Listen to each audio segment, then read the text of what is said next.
Lo dijo en la primera hora. Muy bien, 7 de la mañana con 9 minutos. Seguimos en nuestro espacio de noticias a primera hora por Sonorama, la gran señal nacional. Hoy es martes 28 de diciembre del 2021. Hoy es Día de los Inocentes, Día de los Santos Inocentes. Veamos con qué nos salen nuestros políticos, nuestros líderes de opinión, nuestros medios el día de hoy. Bueno, la semana anterior el presidente de la República tuvo expresiones de mucha dureza con Leonidas Issa Salazar. Lo llamó anarquista, hizo una serie de advertencias, presidente de la República contra Issa. Issa le ha respondido. Ayer estuvo en este espacio el presidente de la CONAIE. El presidente de la CONAIE ha señalado que no existe posibilidad de volver a conversar. Uno, escuchándole al presidente la semana anterior y escuchándole a Leonidas Issa después con su respuesta, uno pensaría que efectivamente ya no hay posibilidades de que el presidente Lasso y Leonidas Issa se sienten a conversar. No veo yo esa posibilidad, pero esto es política y en política cualquier cosa puede suceder. Pero quiero preguntar al doctor Juan Manuel Fuertes, que siempre tiene la gentileza de atender nuestras invitaciones. Él es el subsecretario de Gobernabilidad del Ministerio de Gobierno. Nos atiende ahora mismo de modo telemático. Le vamos a preguntar justamente si efectivamente se ha cerrado cualquier posibilidad de hablar con la CONAIE. Doctor Fuertes, bienvenido, qué gusto, buen día. Hola Fabricio, siempre es un honor dialogar con la audiencia a través de usted. Mire, el diálogo es un instrumento propio de la democracia, de tal modo que cuando existe convicción democrática no tiene por qué agotarse más allá de las desavenencias circunstanciales que pueden presentarse o de incluso actitudes permanentes que pueden tener determinados personajes, cuando esos personajes responden a un colectivo, cuando son los representantes de organizaciones respetables. Mal que bien, hay que contar con esos actores y ejercer democráticamente este instrumento que entendemos es el que racionalmente debe servir para procesar las diferencias y tratar de llegar dentro de lo posible a algunas coincidencias. Pero en este momento, ¿en qué estado se encuentra la relación con la CONAIE, doctor?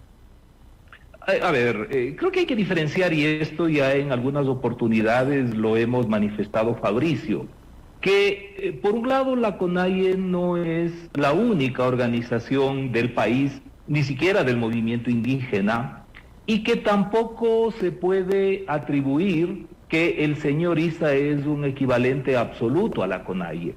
Esa es una organización que tiene varios niveles de militancia y de dirigencia. Pero es la cabeza de la CONAIE, pues, doctor. Sí, por supuesto, pero insisto, esto no implica exclusividad en cuanto a la mentalidad, a la línea organizacional, y por lo tanto no tiene por qué agotarse en la posibilidad o imposibilidad de dialogar con el señor Issa. La obligación del gobierno de reflexionar, de discutir y de buscar consensos con otros niveles dirigenciales y con otras organizaciones del movimiento indígena y de otros sectores del país. ¿Con quiénes entonces? Si no es con Issa, ¿con quiénes se podría hablar en la CONAIE? Con quienes tienen predisposición para construir desde el ámbito democrático procesos de reflexión, de discusión y con una voluntad poniendo por delante de hacer el esfuerzo que esté al alcance en la perspectiva de superar los disensos y encontrar acuerdos sobre diversos temas que son de materia de interés nacional y en otros casos de orden sectorial. Usted me invitaría, digamos, escuchándole, doctor Fuertes, y permítame interpretarlo, yo pensaría que lo que se está pretendiendo es dividir a la CONAIE, es decir, no hablar con su presidente, pero buscar otros interlocutores al margen de Leonidas Issa. No, bajo ningún punto de vista. Esto es simplemente un tema de reconocimiento de la diversidad, porque no creo que sea coherente que por un lado se reclame el reconocimiento de la diversidad del país y que por otro al interior de una organización no se admita que existe pluralidad, porque eso entonces sería una actitud hipócrita que de cara al país manifestemos la necesidad de encontrarnos reconociendo que somos diversos en muchos sentidos y que por otro lado al interior asumamos una posición de homogeneidad que pugna con la naturaleza humana, porque donde hay más de dos personas pensantes siempre es posible que exista discrepancia, y donde impera la democracia siempre será factible que se manifiesten los disensos. Esto de ninguna manera implica que el gobierno tenga la menor intención de provocar escisiones ni en la CONAIE ni en ninguna otra organización. Más bien en esto, Fabricio, si me permite concluir, las evidencias saltan a la vista. Usted ve como en las últimas semanas el país ha podido expectar un proceso de, no sé si llamarlo división, pero al menos de diferencias sustanciales en la relación entre la CONAIE y Pachakutik, que sigue siendo confusa y sobre lo cual me parece también que jurídicamente es momento de que vayamos aclarando cuál es el ámbito de competencia de una organización social y de un movimiento político. A ver, es inevitable aquí hacer otra reflexión, doctor. Divide y vencerás es la máxima que se podría aplicar, por ejemplo, para el caso de la CONAIE. No hablamos con ISA, pero buscamos otros interlocutores. Para el caso de Pachakutik, no hablamos con ciertos legisladores, pero hablamos con otros legisladores.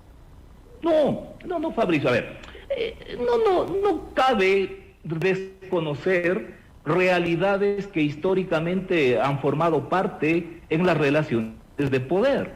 Lo que usted está señalando sobre una de las estrategias que se han utilizado en la guerra, en la política, en el deporte, en las manifestaciones humanas, en definitiva, de provocar la división como uno de los mecanismos para intentar vencer al adversario. Sí, eso es una realidad que siempre será factible que se presente.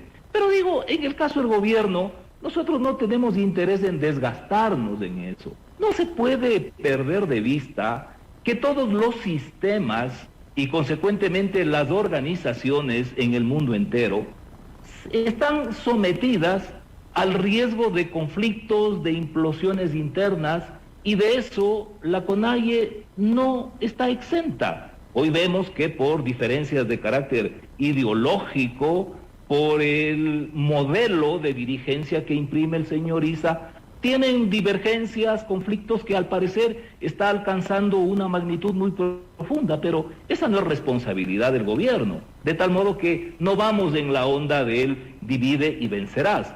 Nosotros tenemos la predisposición dialogante con todos los sectores, pero claro, la respuesta ya depende de cuál sea la visión ideológica y sobre todo de cuáles sean los intereses individuales o grupales que se esconden detrás de las posiciones. ¿Usted cree, o mejor dicho, por qué el presidente de la República dice que Leonidas Issa es un anarquista? A ver, al parecer hay una distorsión, porque tal como se presentan las cosas, daría la impresión que al presidente se le ocurre salir a decir el señor Issa es un anarquista.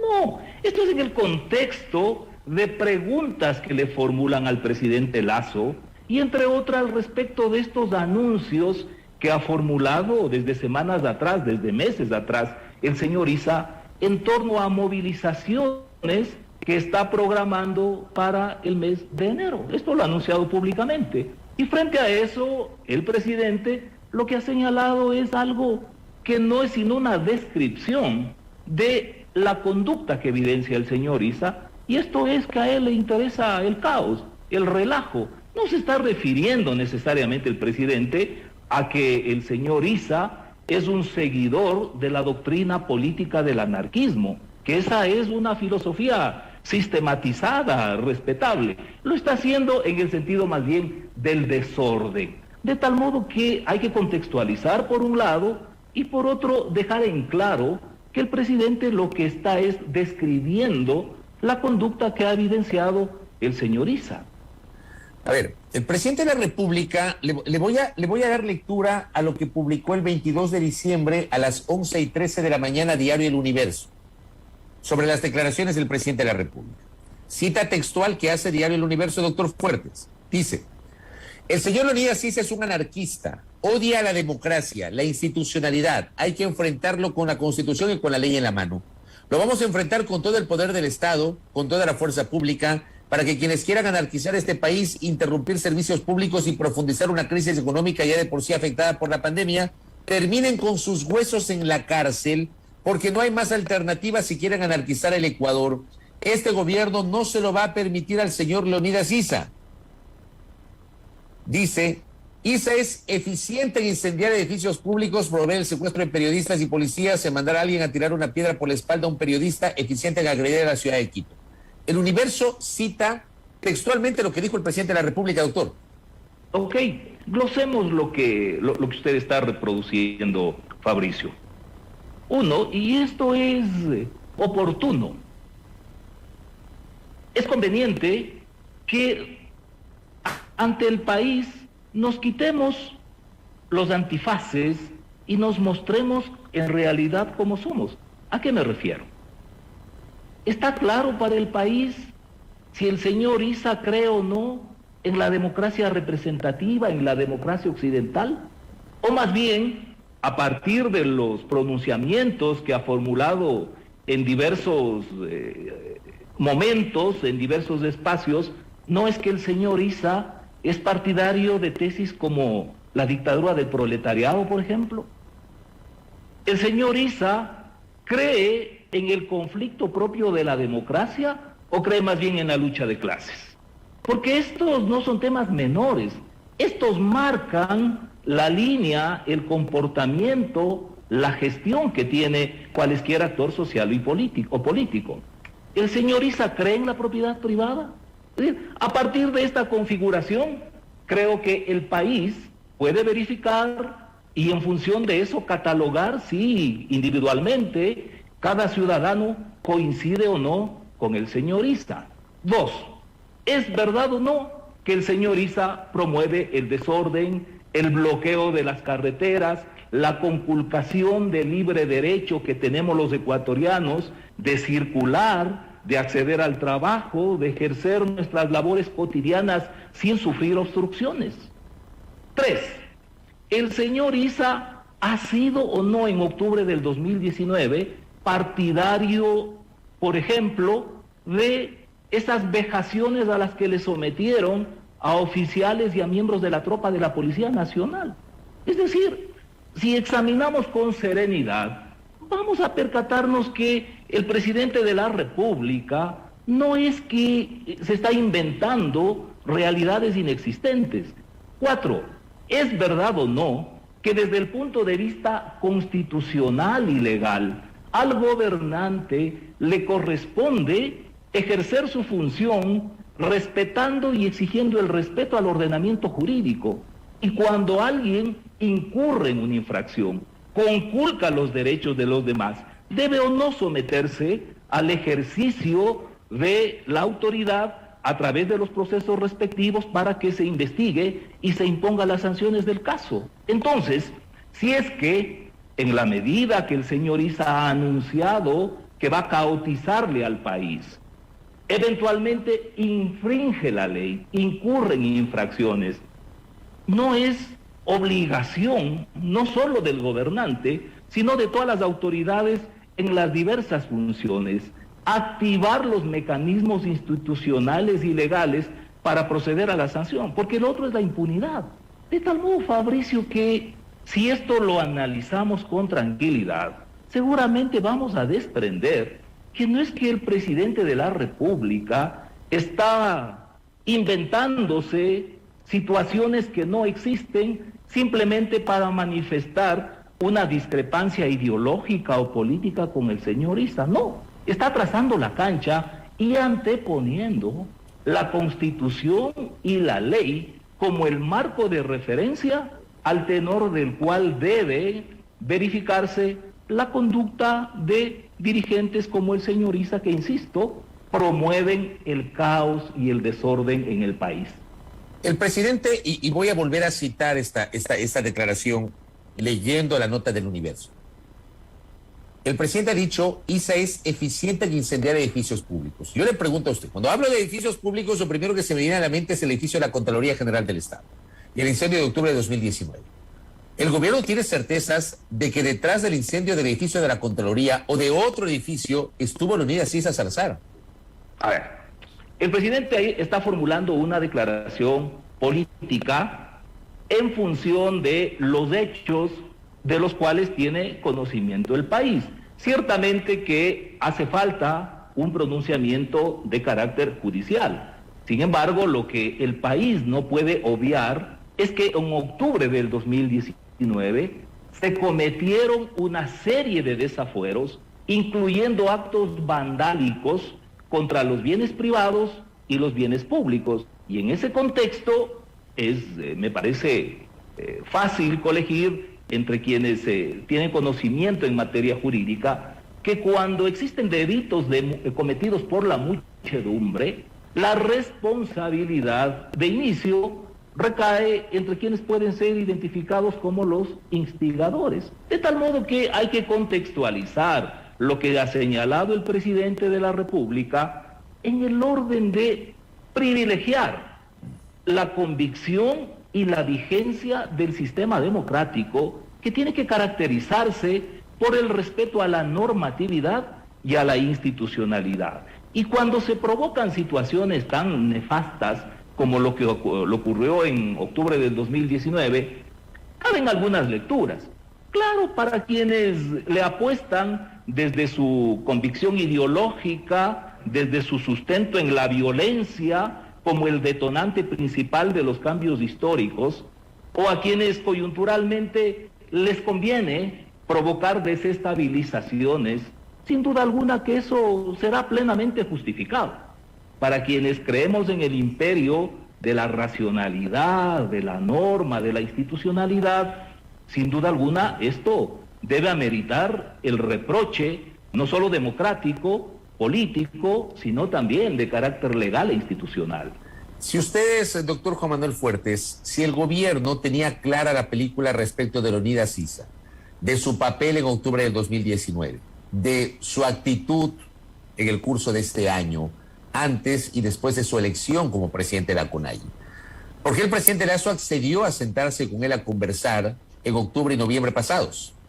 Porque es parte de la obligación que tiene todo gobernante en el orden de respetar la institucionalidad. Es decir, algunos seguramente les disgusta que el presidente Lasso sea el mandatario del país, pero bueno, ese es el resultado del ejercicio democrático y más allá que les guste o les disguste, tiene que reconocerlo.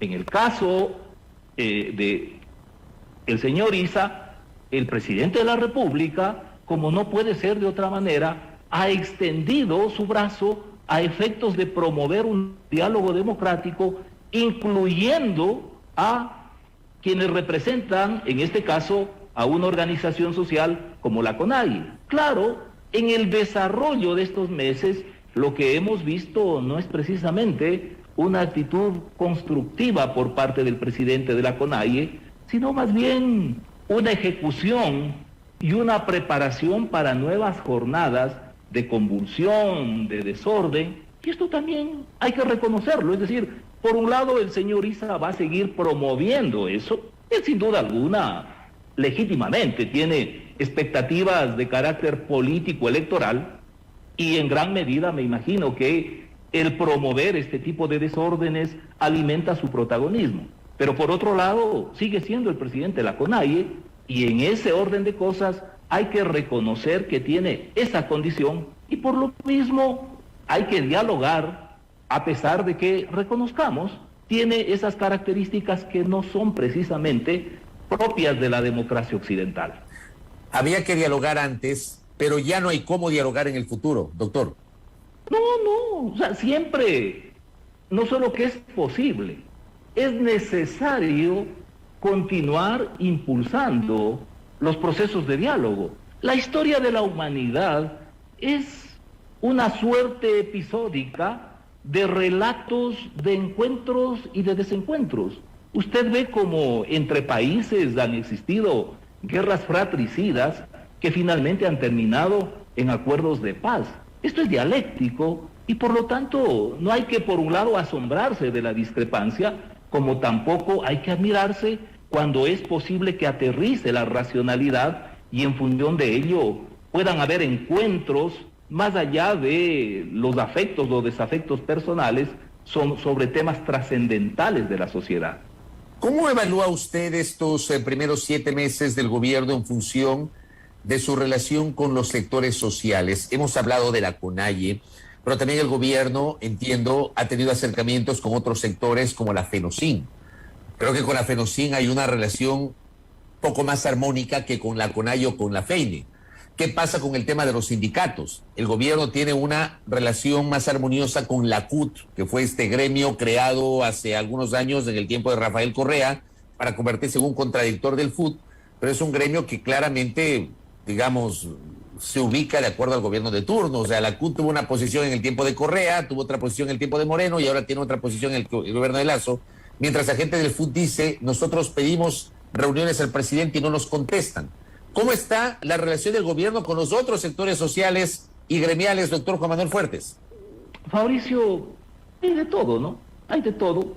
Y en esto mucho tiene que ver, me refiero en cuanto a la eficacia, al logro de objetivos en el diálogo, con la predisposición que tienen los actores involucrados. Cuando existe apertura, cuando se privilegian objetivos de carácter social, de orden colectivo, es factible que no se antepongan posiciones rígidas y en función de ello se alcancen acuerdos. De tal modo que efectivamente con otras organizaciones como la FENOCIN, que además por su composición representa no solo a sectores indígenas, también a sectores afroecuatorianos, a campesinos, con el pueblo montubio, con organizaciones sindicales como la CTE, como la CUT, ha existido y seguramente continuarán existiendo otras condiciones para el diálogo y el acuerdo. Y esto no es sino un reconocimiento democrático de la diversidad, Fabricio. No hay por qué admirarse de que unas organizaciones tengan una predisposición y otras no. Lamentablemente, y esto me parece también que en el orden del sinceramiento es conveniente destacar, Fabricio, a veces como que, por un lado, en algunos sectores existe un anquilosamiento en el tradicionalismo de la visión del país y en la propuesta, al punto que a veces no se superan los mismos estribillos de hace 40 o 50 años. Y que por otro lado, también los propósitos de protagonismo de carácter individual conducen a que se considere que el mejor negocio es mostrarse radical, beligerante, irreductible, y eso, sin duda alguna, influye para que un proceso de diálogo sea más o menos eficaz. Le pregunto, ¿por qué no le han dado audiencia a la gente del FUT, del Frente Unitario de los Trabajadores? A ver, dentro de la programación que se tenía previsto, oportunamente, luego de una reunión inicial que tuvimos en el Ministerio de Gobierno, habíamos programado una siguiente con el presidente de la República. Yo, vía los mecanismos que existen actualmente para comunicarse con facilidad y rapidez, intenté con el presidente del FUT establecer una fecha para la semana siguiente a cuando le escribí ese mensaje, pero nunca me contestó, y esto dificultó el agendamiento. Sin embargo, en el orden de la programación, estamos determinados para, en el mes de enero, llevar adelante un proceso intenso de diálogo con diversos sectores que incluye el Frente Unitario de Trabajadores. Ahora, si es que algunos sectores pretenden asumir un carácter de exclusividad en la representación de esas áreas del tejido social ecuatoriano, ahí tenemos dificultad. O si los egos determinan que los dirigentes consideren que esa organización es la más importante, vamos a tener complicaciones. Hay que tener convicciones democráticas y efectivamente, por un lado, desde la perspectiva del reconocimiento de lo que es la sociedad ecuatoriana y mundial actual, contemporaneizar el análisis y la propuesta, y por otro lado, tener la apertura necesaria para no defender posiciones irreductibles o buscar a toda costa desde el radicalismo, el protagonismo individual, sino anteponer el bien común de los ecuatorianos como el norte que oriente la gestión del gobierno y de las organizaciones. Permítame ponerlo así, doctor Fuertes. Se dialogan con unos, pero no con otros. Y es inevitable la comparación, si me permite, con justamente esa postura política que manejó en su momento el gobierno del economista Correa, cuando frente al FUT apareció la CUT. Frente a la Unión Nacional de Educadores apareció la red de maestros y maestras por la revolución educativa. Frente a la CONAIE, con la que había roto relaciones el gobierno, aparecieron otras organizaciones indígenas. O sea, se está manejando la misma lógica, doctor. Bajo ningún punto de vista, y al país le consta. Hemos dialogado. Ahora, claro, también hay una cosa, Fabricio. Se asume, creo que en esto sí hay una gran equivocación, que el diálogo es el equivalente a una reunión en la presidencia de la República. Y esto siendo sin duda alguna un hecho relevante desde el punto de vista formal, ni la única evidencia de la generación y el desarrollo democrático de un proceso de reflexión o de discusión. Hay otras instancias a nivel ministerial o de otros niveles del gobierno en donde diariamente llevamos adelante encuentros, discusiones, acuerdos operativos para llevar adelante los acuerdos. Pero en general el planteamiento que usted formula, Fabricio, no es real. Al país le consta que el gobierno se ha reunido con diversos sectores sociales, incluyendo varias ocasiones con las mismas organizaciones en la presidencia de la República. Tampoco es que con el CUT, tampoco es con la CTE hasta el momento se ha llevado adelante una reunión con el presidente de la República. De tal modo que si los señores del Frente Unitario de Trabajadores están celosos por ese lado, ciertamente no tiene fundamento. Y como les decía, con el más absoluto respeto, reconociendo la diversidad y admitiendo que en la estructura social del país existe una pluralidad de organizaciones, lo que se ha hecho y se va a intensificar desde el próximo año es un encuentro en la medida de lo posible con todos esos sectores. Ahora sí, Fabricio, ¿qué hay que privilegiar? Sin duda alguna, los encuentros con aquellos sectores que tienen otra predisposición para tener acuerdos, que también es un tema de eficacia y de eficiencia. El sueldo de cada funcionario público le cuesta al país, y cuando se destinan recursos del país para reuniones prolongadas, sin ningún atisbo de llegar a acuerdos, esto termina siendo un despilfarro, de tal modo que esa eficacia en el proceso de diálogo, en el fondo, también determina que está de por medio la ética pública, la utilización eficiente de los recursos de los ecuatorianos. Doctor, y lo ultimísimo, le pregunto, ¿cómo va a empezar enero? ¿Cómo va a empezar el año? ¿El gobierno en enero tiene previsto, tiene en agenda dialogar con sectores sociales? Y le hago esta pregunta porque, claro, ayer cuando entrevistamos a Leonidas Issa, él hablaba de que ratificó que va a haber una jornada de movilizaciones en enero sin precisar la fecha. ¿Qué va a hacer el gobierno? Con esto cierro. Lo que le decía, vamos a profundizar el diálogo con diversos sectores. Y en lo que tiene que ver con las amenazas al caos que está formulando el señor Issa, hay que responderle con la Constitución y con la ley. Allí, en el ordenamiento jurídico, se establece qué es lo que tiene que hacer el Estado cuando existen infracciones en contra de la vida, la integridad física, la libertad de circulación, los bienes públicos, privados, de tal modo que no nos llama la atención, por un lado, que el señor Issa u otros sectores anuncien esto que ya es habitual. Más bien lo sorpresivo sería que hablen de otro tipo de alternativas. Y tampoco tiene por qué ser materia de sorpresa que el gobierno actúe en cumplimiento de lo que dispone la Constitución y la ley. Correcto. Doctor Fuertes, le deseamos un buen 2022, que sea un buen año para todos, que sea un buen año para el gobierno y un buen año para el país. Gracias al doctor Juan Manuel Fuertes, muy amable. Gracias, Fabricio. Igual esto es recíproco, que el 2022 para usted, para su familia y para la audiencia esté repleto de éxitos en todos los ámbitos. Primera plana. Todas las noticias, todas las voces.